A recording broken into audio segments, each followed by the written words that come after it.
Hello, everyone, and welcome to another edition of the CFO Insider. My name is Amy Brownell, and I go live here on YouTube, on Facebook, every single Tuesday at 1 p.m. Eastern, 10 a.m. Pacific, to chat about all things CFO and advisory related. So today we have a really great topic. We're going to talk about what the dreaded objection, I have to think about it, means. I'll think about it. Everyone has gotten that objection. It's a difficult one to handle, but we are going to talk about how to do that today. So before we get into it, I would love if you guys would go ahead and hit that subscribe button so you can be made aware every time we are going live or we drop new content. And if you have any questions during the session, feel free to drop them into the chat, make a comment, and I will get them answered for you. If it's after the live, that's totally fine. Go ahead, drop a comment or question, and I will go ahead and answer that when we're done. So anytime you have a question, just let me know. All right, so like I said, our topic is what it really means when a prospect says to you, well, I'll think about it. I have to think about it. Well, typically what that means is that there are 5 core reasons why a client says that. And they honestly have not much to do with thinking about it, as you would imagine. So the first reason is that they don't clearly see the ROI, the return on investment.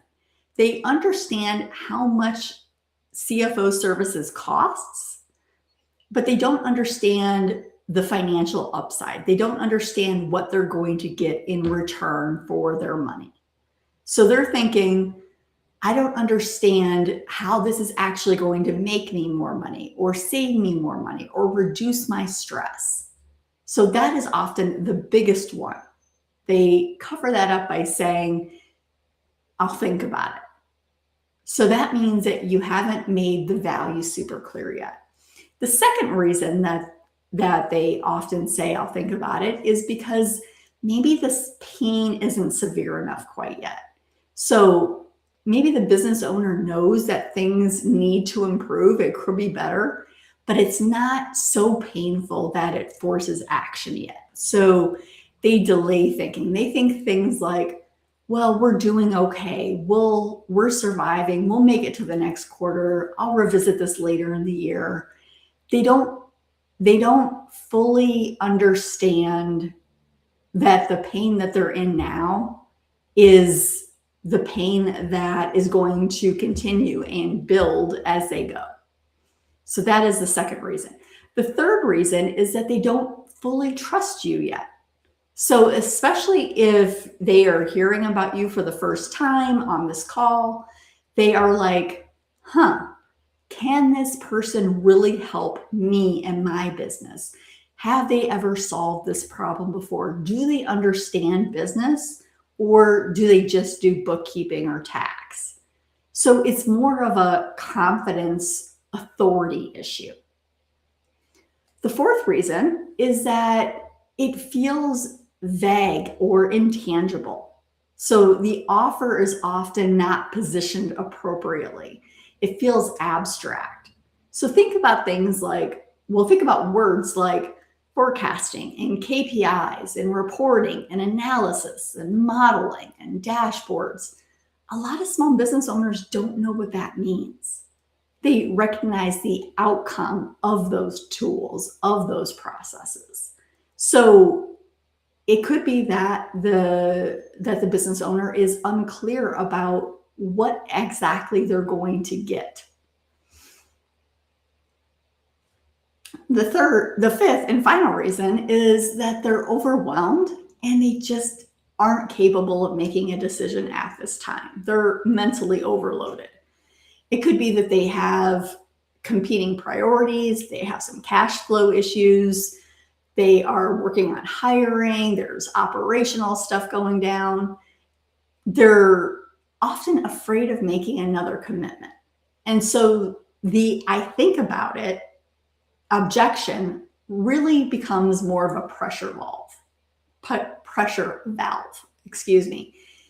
It means that the prospect doesn't feel enough certainty that hiring you will materially improve their business.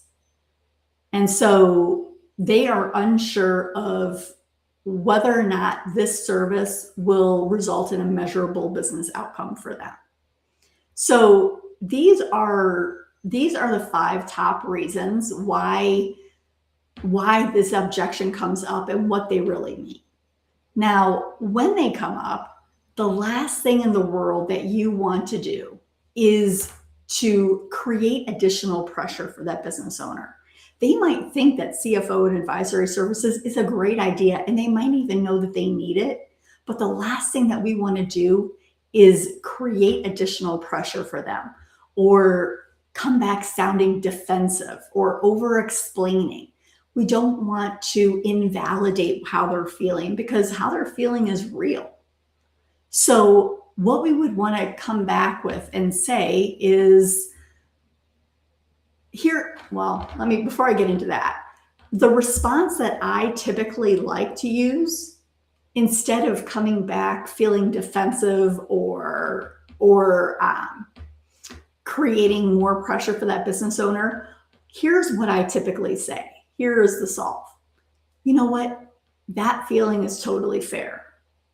Usually when business owners say they need to think about it, it's one of a few things: timing, budget, uncertainty about the return on investment, or just wanting to make the right decision. Which of these feels true for you? So by saying that, you really disarm them and get them thinking about the real reason why. When you reframe it like that, you are giving both them and yourself the opportunity to learn more about their situation and why they're thinking how they are. Instead of just closing the door on that potential sale, you're opening the door to a further conversation about what exactly is holding them up and how your solution actually helps their business. It gives you another opportunity to reframe your value, to explain it in words that they really clearly understand. So the best, if you guys decide that yes, they still do need to think about it, maybe you've had that follow-up conversation, give it a couple days, let them noodle on it. The best way to follow up after that is to do things like reduce the pressure. You want to reestablish the value that you are going to help create in their business. You want to make sure that they are crystal clear on what exact outcomes they can expect to receive. And a really good follow-up, the feeling that the prospect should get from the follow-up is that this person really understands my business. Not that you're pushing for a sale, but this person really understands me. They respected the fact that I needed to think about it. They asked additional questions. Business owners love talking about their business. So you've given them the opportunity to ask additional questions or to answer additional questions, for you to learn more about their business, for them to learn more about you and see that you actually care about their business. And because that is inherently what business owners want. Excuse me.